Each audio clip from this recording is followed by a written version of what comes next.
Saudações, galera! Aqui quem fala é o professor Heitor Victor, de língua portuguesa, mas o assunto hoje é literatura. Vamos falar do maior, sem dúvidas, o maior escritor brasileiro de todos os tempos, ele, Machado de Assis.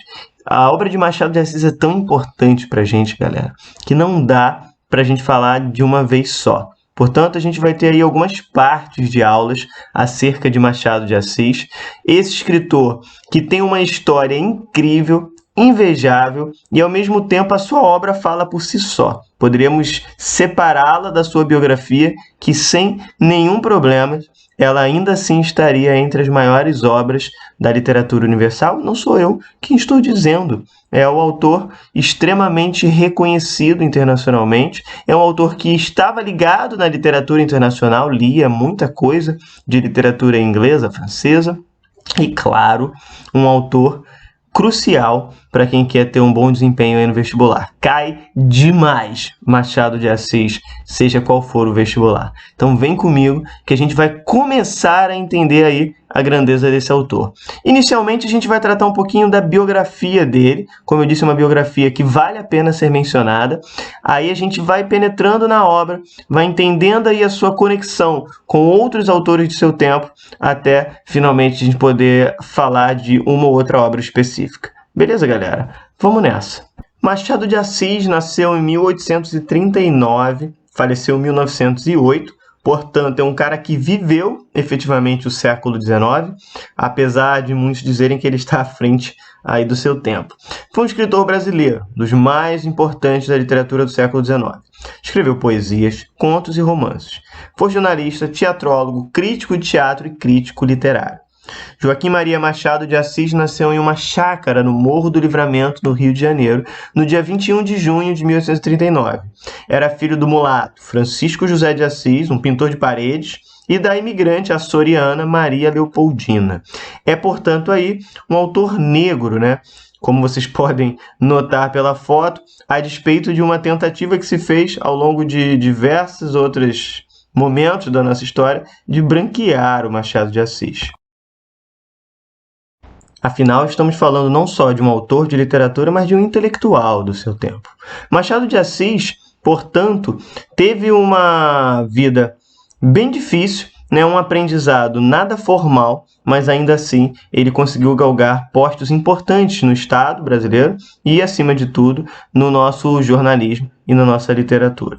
Foi um verdadeiro mestre aí do século XIX. Sobre essa questão do branqueamento do Machado de Assis, é um fenômeno, na verdade, que se repete com outros autores também, né?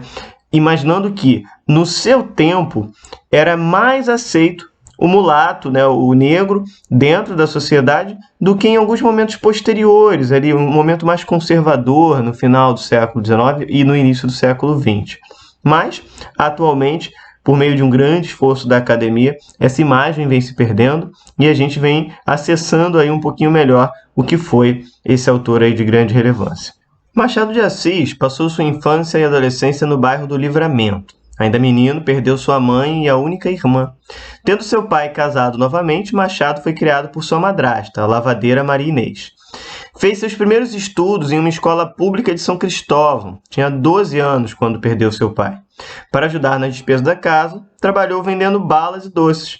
Interessou-se pelo estudo de línguas e aprendeu francês e inglês. Para você que reclama do seu cursinho de inglês, né? Ele, vendendo doces concomitante, aprendeu 2 idiomas estrangeiros. Diga-se de passagem que foram muito úteis para o seu desempenho literário, imaginando que os grandes autores à época escreviam nesses 2 idiomas, e os tradutores não eram tão comuns como são hoje, então não era tão simples você ler uma tradução de grandes obras da literatura internacional.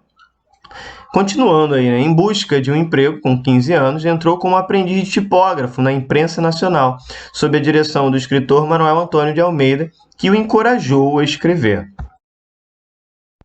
Tipógrafo, galera, é aquele cara que trabalhava na imprensa, né? Trabalhava na oficina de imprensa, especificamente falando. Ele colocava letrinha por letrinha numa placa de metal para formar aquela placa que seria prensada no papel para que você pudesse reproduzir um texto.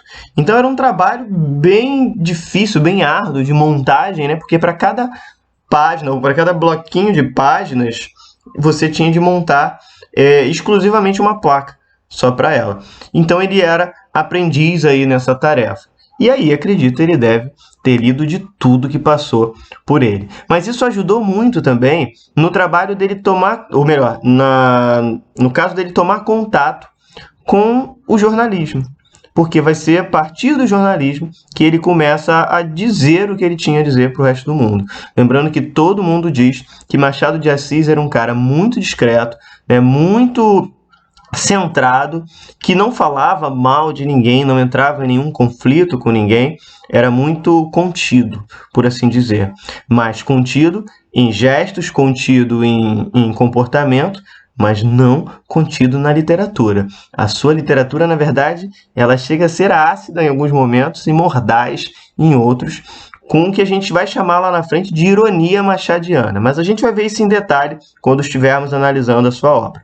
Porquanto, vamos nos deter um pouquinho na sua história. Então, ele começa a escrever tendo entrado para o mundo do jornalismo como aprendiz tipógrafo.